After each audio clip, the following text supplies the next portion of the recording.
Okay, we're live. Cool.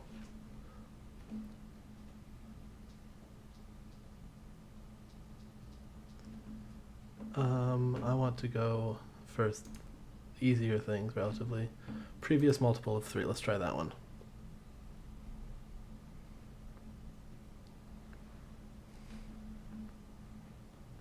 Given a passenger, previous multiples of 3. Let's increase this size. That's going to get crowded. Given a positive integer n 0 less than n less than 1e6, I assume that's 10 to the 6. Remove the last digit until you're left off with a digit that is a multiple of 3. So we're kind of going to be playing with numbers to strings back to numbers.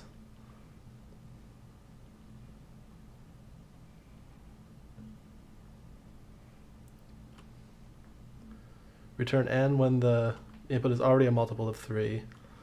And if no number exists, return null or a similar empty value. Okay, this doesn't look bad. Let's say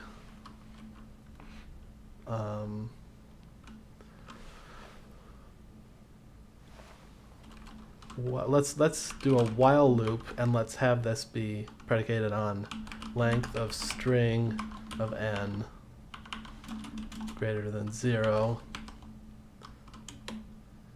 if n mod 3 equals 0, return n, else n equals, now this is gonna, let's see, we're gonna take n, we're gonna cast it to a string, then we're gonna do slice notation and remove the last digit, so up to -1, and because it's slice notation, it's not going to include -1, and then cast that whole thing to an int. That should do it. And if it gets here, return none. Test.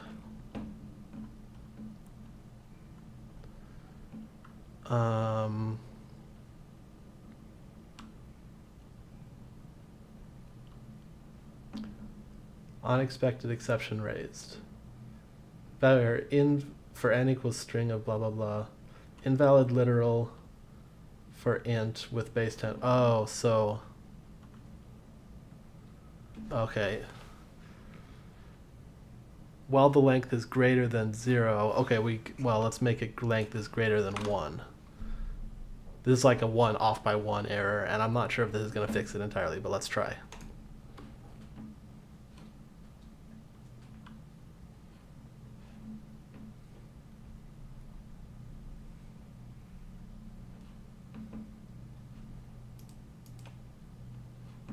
Odd that it got all but one of these.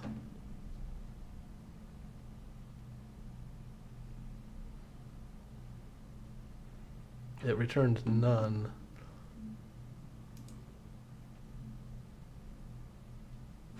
So it's let's test it again and go back to our first problem. Empty here.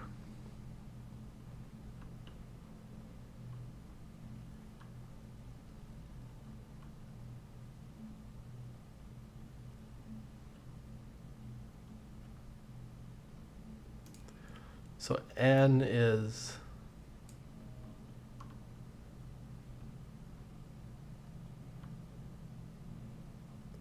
string, so we've got like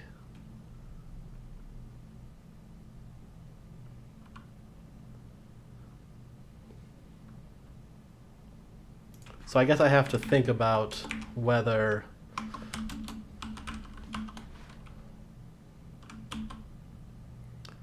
length of n equal to if length of string of n equal to 1, we have to return none. And I can do this in elif, I think. Else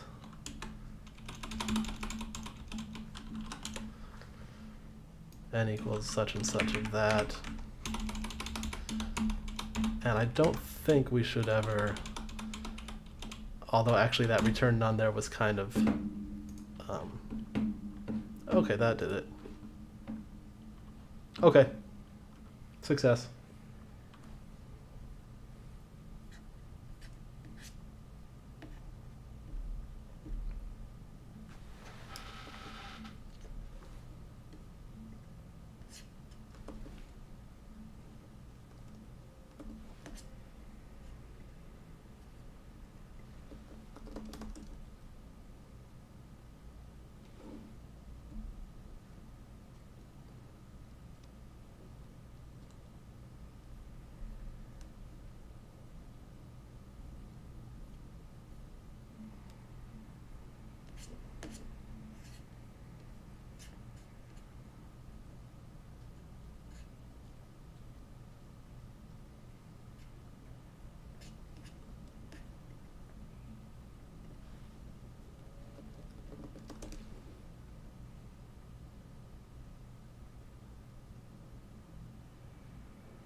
Sorry. Yeah, I'm back. Whew. So this is looking at n, and it's taking it as a string. So when it was random tests, so when it was 1, that string length was greater than 0. I almost think I could do just while true here. Could I do that? Anyway. I'm going to submit.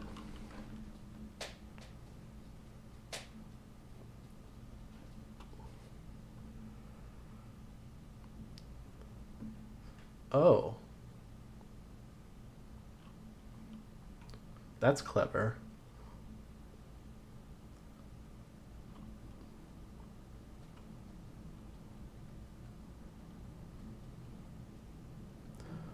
So while n modulo 3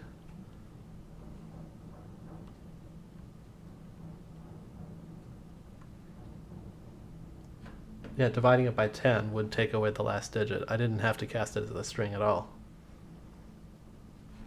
Okay. Next one, what do we got? 4? I don't think so. I'm going back to 7.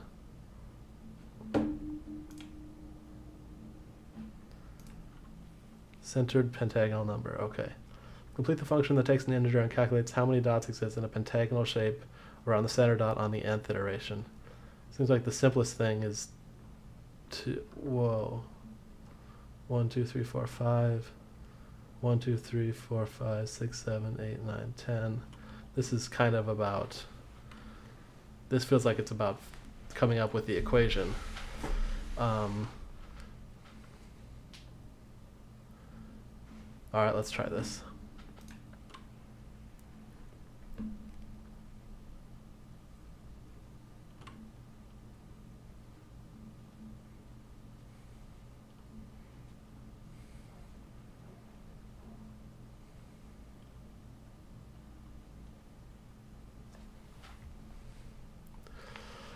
So we start with 1 and we add 5.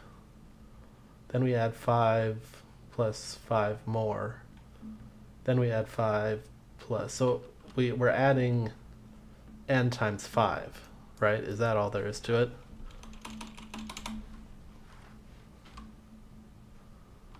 For in range 1 comma, I think I want to go up to n plus 1. Because then it'll actually go up to n.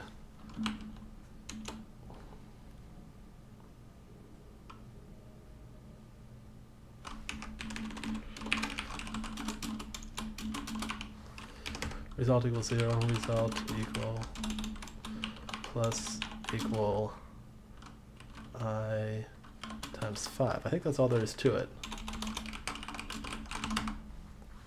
I'm going a little bit on intuition here. Oh, nope.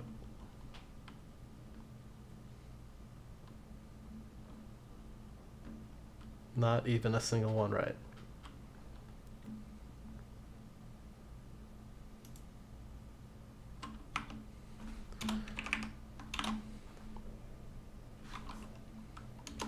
Well, first let's guard for the I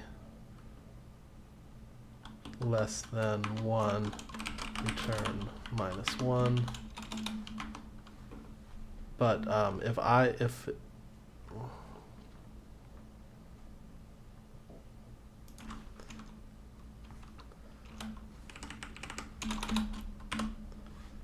range, how about just range n? Because then it'll start with 0 of that.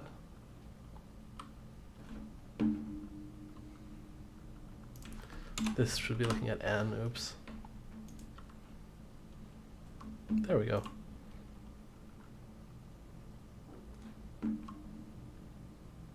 Oh, is it timing out?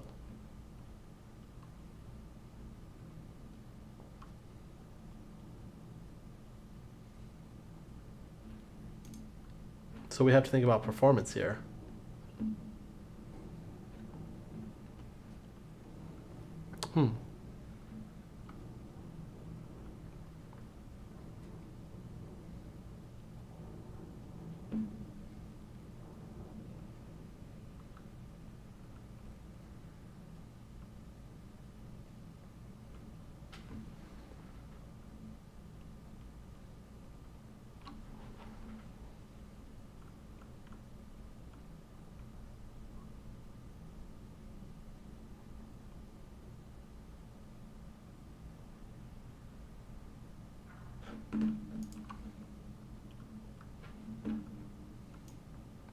Input can reach 10 to the 20.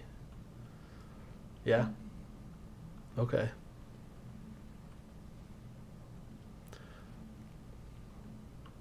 I don't know the answer to this one. I feel like I could try to come up with the equation, but I'm not really interested in getting into the math side of it. I'm more interested in finding something that's more programming based.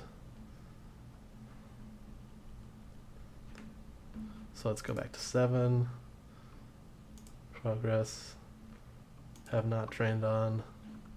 Collision detection. This looks fun. Def collision x, y1, radius 1, x2, y2, radius 2. I would have done r2 since we're doing x and y.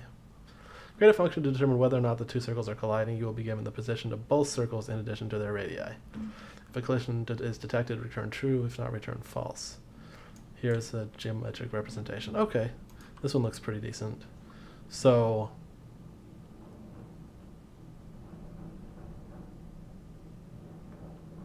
oh, this is actually kind of tricky.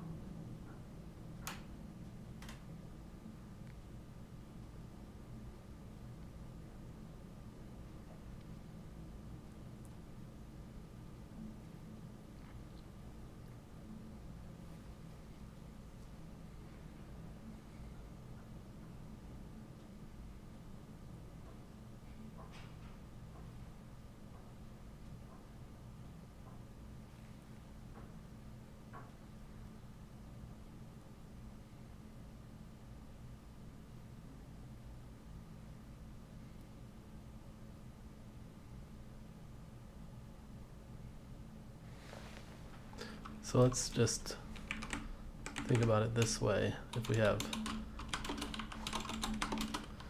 0, 0, 0, 0, 0, 1, then we can draw,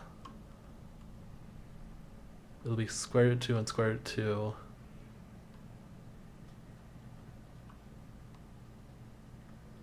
We can look at,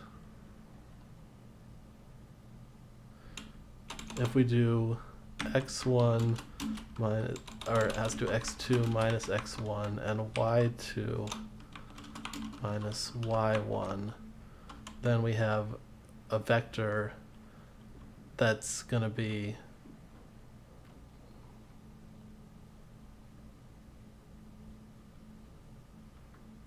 the displacement from one of them to the other.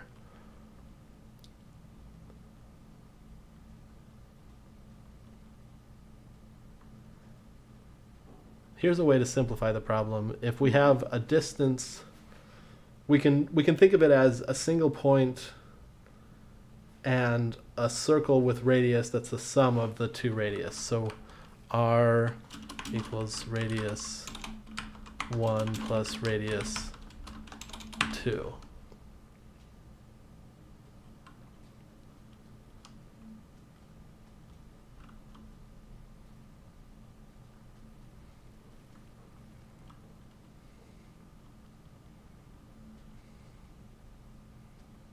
And now we just take the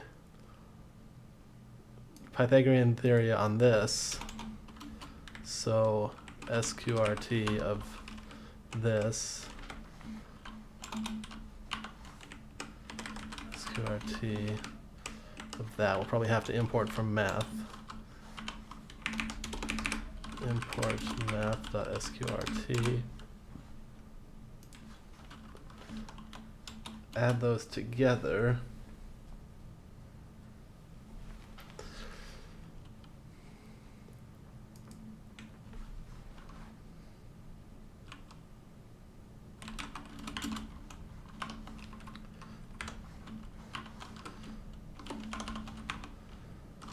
Now it's just a question of return distance less than r. Let's try that.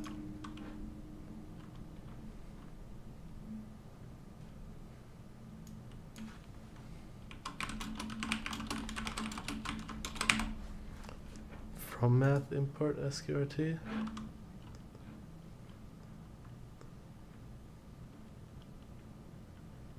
Oh, it's not going to like a negative number.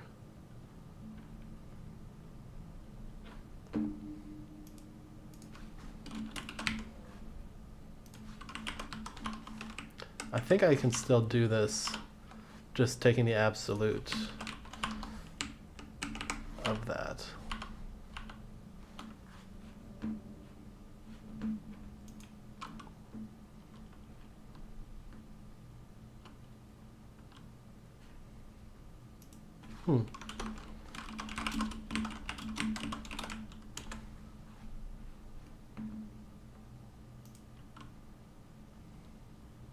Oh, it's just a function that's available.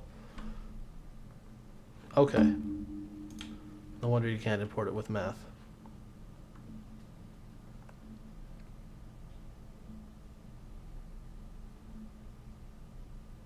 I got the questions wrong in some of these.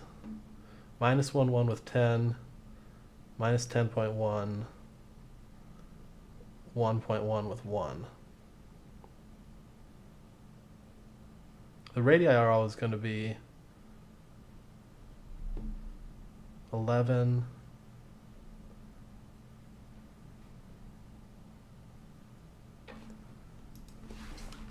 say what?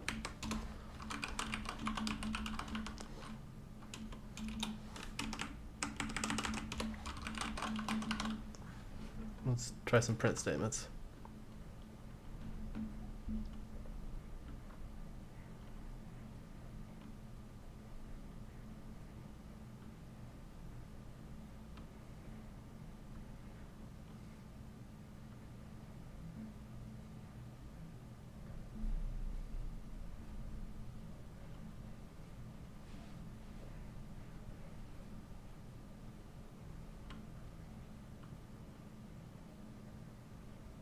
So x is 5, x is -5, y is 5, that's why 5, and I'm going to have 5 minus 5.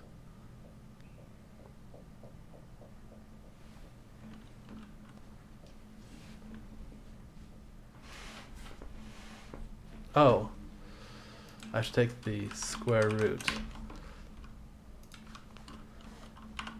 Is that right?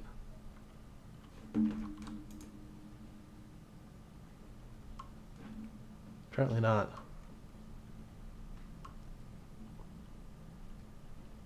I was too far off in one direction, then I was too far off in the other direction. That's enough of this for tonight, I think.